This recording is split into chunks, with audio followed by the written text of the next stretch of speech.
Good morning বন্ধুরা, তোমরা সব কেমন আছো? আশা করি ভালো আছো। আমিও খুব ভালো আছি। তোমাদের আশীর্বাদে নতুন একটি ব্লগ নিয়ে চলে এলাম তোমাদের সঙ্গে শেয়ার করতে।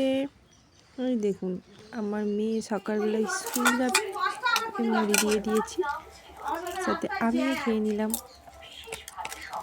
খেয়ে এই যে ওকে দিতে গেলাম, ভাইকে হাত ধরে নিয়ে ও স্কুলে দিতে যাচ্ছে। আমাকে টাটা করেছিল, দিয়ে এই যে চলে গেল স্কুল। বিকেলবেলা আমরা একটু বেরিয়েছিলাম জাঙ্গিপাড়া, আমার বান্ধবীর দিয়ে শাড়ি কিনতে বেরিয়েছি জাঙ্গিপাড়ায়।